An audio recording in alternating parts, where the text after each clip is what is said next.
Strange. These don't look Romorian to me. More like last century Fontaine.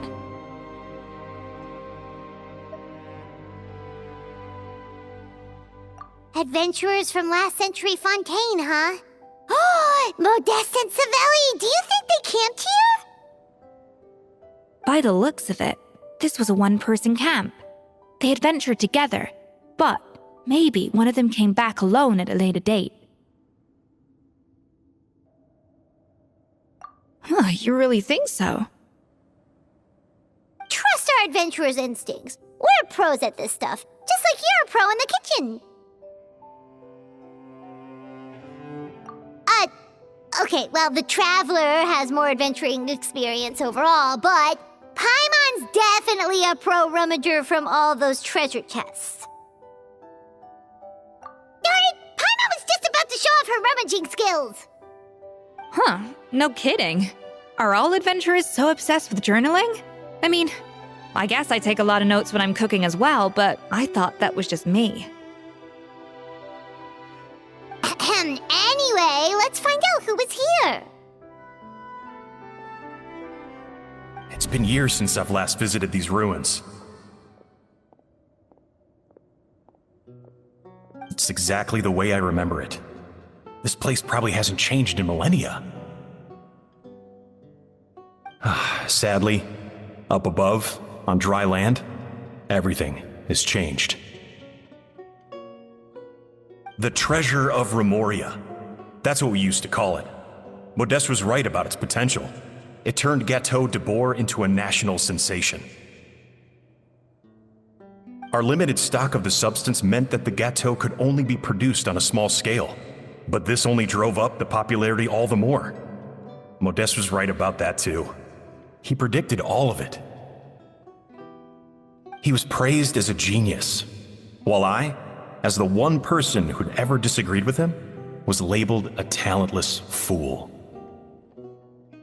Modeste tried his best to console me, but I knew better than anyone just how great the gulf was between us.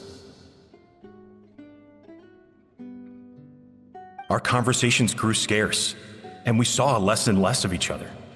I didn't fight it. He had new friends and a career of his own. Why invite further disdain by inserting myself where I did not belong? I told myself that maybe one day, when I finally created a masterpiece of my own, I'd be able to face him without shame.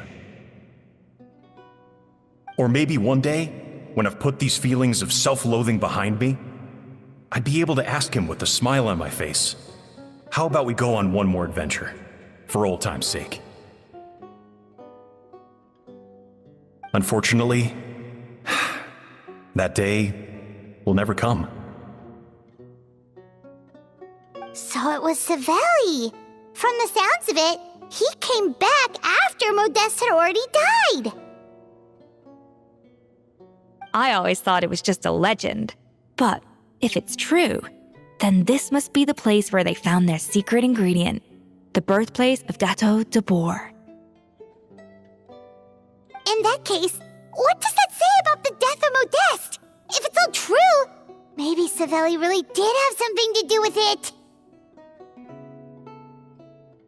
The taste of Gateau Debord has changed.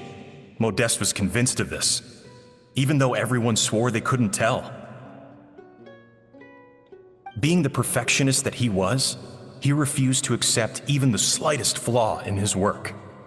He stopped all sales of the product, locked himself away in the kitchen, and worked day and night, vowing to find out where he had gone wrong. But as he baked and taste tested over and over again, he found he only strayed further and further from the original taste. It was only when he was sipping on coffee one day and realized he could not taste the bitterness that the truth finally dawned on him. What had changed was not the Gateau, but his sense of taste. The treasure of Remoria stimulates the senses, taste included, and invigorates the spirit. In the short term, it offers people the ultimate gourmet experience, but in the long term, it dulls their senses entirely. In hindsight, it made perfect sense. After all, Why would a culture that sought liberation from the constraints of their bodies care for the loss of their senses? But we realized it too late. We were just too late. Over the course of his many culinary experiments, Modeste exhausted the remaining supply of the treasure of Remoria. He consumed it all himself.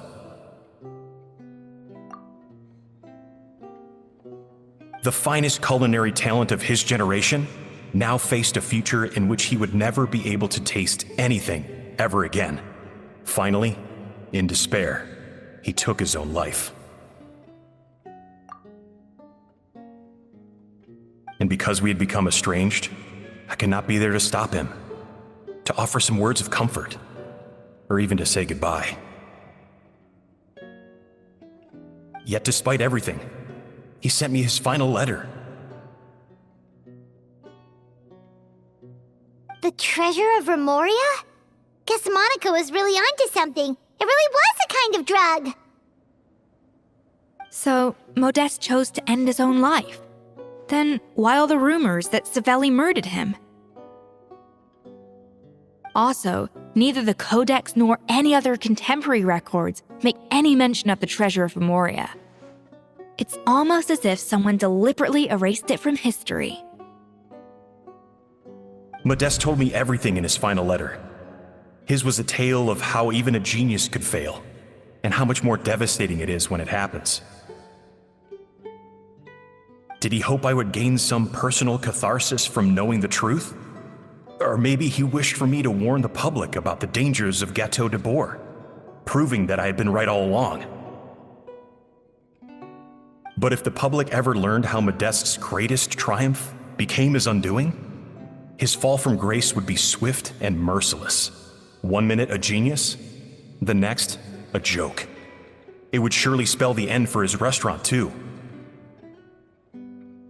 What would be his legacy then?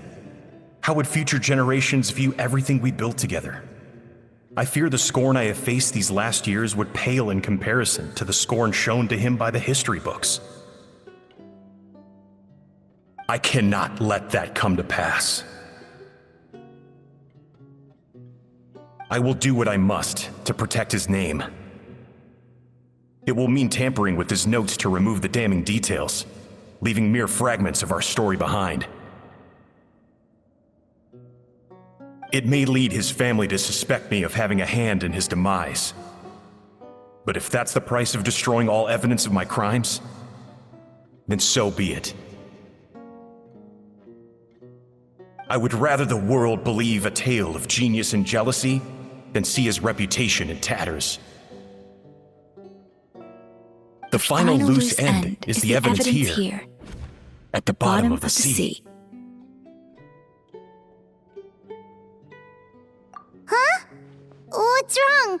Didn't we say Savannah should be safe for now? So we thought, but if Monica finds out what happened to the treasure, there's no telling what she might do.